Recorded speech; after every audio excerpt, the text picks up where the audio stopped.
हमारे खेतों में खरपतवार उगना एक आम बात है। खरपतवार का मतलब होता है जिसे मुख्य फसल से अलग जितने भी पौधे होते हैं जो बिना उगाए उग जाते हैं, जिन्हें हम कजोड़ा, कचरा, खरपतवार, वीड के नाम से जानते हैं। इसको हटाने के लिए हम लोग समय समय पर निराई गुड़ाई करते हैं, गहरी जुताई करते हैं, दवाइयों का इस्तेमाल करते हैं, अलग अलग उपकरणों को काम में लेते हैं, पर फिर भी मिट्टी में नमी आते ही खरपतवार वापस उग जाते हैं। इस समस्या का एक बढ़िया सोल्यूशन है मल्चिंग यानी कि पलवार। क्यारी, गार्डन, यार्ड या गमलों में नमी बनाए रखने के लिए, खरपतवारों को मिटाने के लिए, खुली मिट्टी को ढकने के लिए जो पूरा प्रोसेस होता है उसको मल्चिंग या पलवार कहते हैं। और जिन चीज़ों से इसे ढका जाता है उसे मल्च कहते हैं।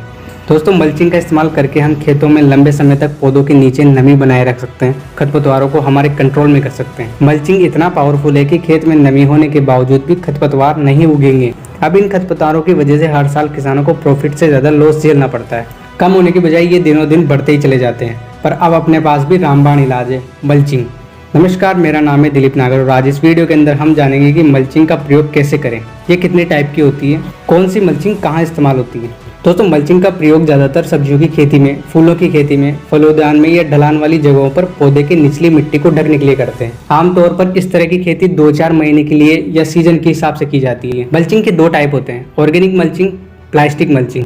आइए इन्हें थोड़ा डिटेल से समझते हैं। ऑर्गेनिक मल्चिंग के अंदर हम मिट्टी को ढकने के लिए फसलों की, पेड़ों की पत्तियां, घास की कतरन, पीट मोस, वुडन चिप्स, पाइन स्ट्रो, फसल अवशेष जैसी सस्ती और प्राकृतिक चीजों का इस्तेमाल करते हैं और ऐसा करके बहुत कम खर्च में अपनी फसल को खरपतवार मुक्त बना सकते हैं। दूसरी है प्लास्टिक मल्चिंग। इसके अंदर हम कुछ इस तरह की प्लास्टिक पॉलीथीन का इस्तेमाल करते हैं। ये काफ़ी सस्ती होती है, आसानी से उपलब्ध हो जाती है, अलग अलग रंगों में, अलग अलग मोटाई में मार्केट के अंदर मिल जाती है।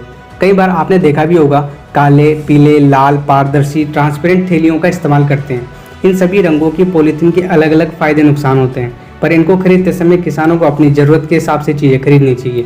ज़्यादा से ज़्यादा 90 से 120 या 180 सेंटीमीटर चौड़ी पलवार का चयन करना चाहिए ताकि कृषि कार्य आसानी से हो सके। और पलवार या मल्चिंग की जो मोटाई है वो जनरली फसल के प्रकार के आधार पर या फसल की अवधि के अनुसार होनी चाहिए। काले रंग की जो पॉलीथीन या फिल्म होती है वो खरपतवार की वृद्धि को तो रोकती है, लेकिन मिट्टी को गर्म रखने के लिए सूरज के प्रकाश का संचार नहीं करती, इसलिए इसका इस्तेमाल बागवानी में, फलोद्यानों में, बगीचों में ज़्यादा करते हैं। और जो पारदर्शी या ट्रांसपेरेंट फिल्में होती हैं वो प्रकाश को मिट्टी तक पहुंचाकर मिट्टी का तापमान संतुलित रखती है, पर साथ में खरपतवारों को भी बढ़ावा देने का काम करती है, इसलिए इसको ठंडे मौसम में खेती करने के लिए काम लिया जाता है।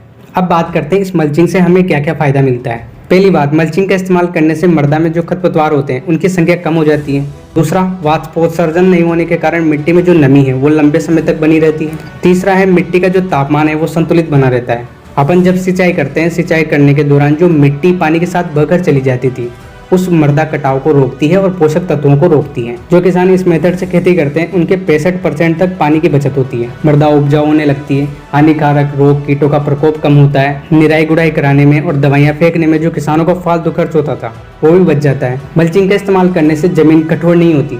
पहले गर्मियों के दिनों में जो दरारें पड़ के फट जाती थी जमीन, वो नहीं होता इससे। ये क्या है कि मिट्टी के ऊपर सुरक्षा कवच की तरह काम करता है, जो ज़्यादा गर्मी में मिट्टी को ठंडा रखता है, संतुलित रखता है, जिससे पौधों की जड़ों के लिए बहुत आरामदायक स्थिति बनी रहती है।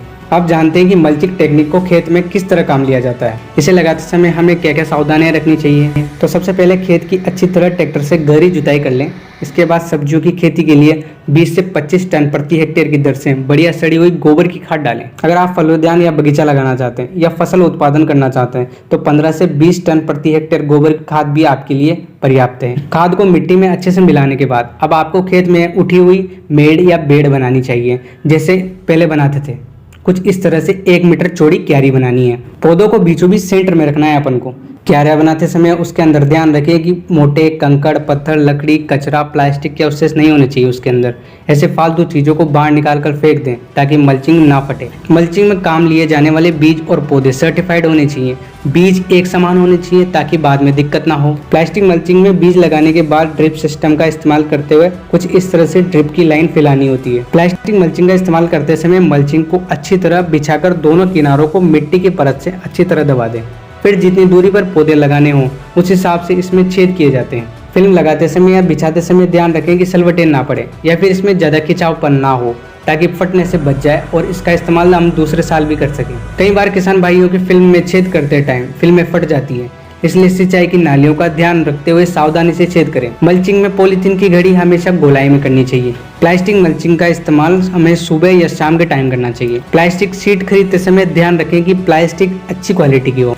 मल्चिंग के लिए सरकार अनुदान भी देती है। अनुदान लेने के लिए आपको AO, AA या एग्रीकल्चर सुपरवाइजर जैसे अधिकारियों से पूछ सकते हैं आप, या फिर डायरेक्ट कृषि विज्ञान केंद्र में जाकर संपर्क कर सकते हैं। वहाँ पर जाकर आप चीज़ों को सीख भी सकते हैं। जो किसान पहले एक्सपेरिमेंट करके देखना चाहते हैं वो प्लास्टिक मल्चिंग का इस्तेमाल ना करते हुए प्राकृतिक मल्चिंग या नेचुरल मल्चिंग का इस्तेमाल करके देख लें। शुरुआत में आपको ज़्यादा पैसे खर्च करने की ज़रूरत नहीं है। पहले अच्छे से सीखो, अच्छे से जान लो, फिर धीरे धीरे चीज़ें खरीदते जाओ।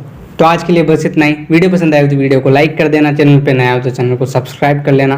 मिलते हैं नेक्स्ट वीडियो में, तब तक के लिए हरे कृष्ण।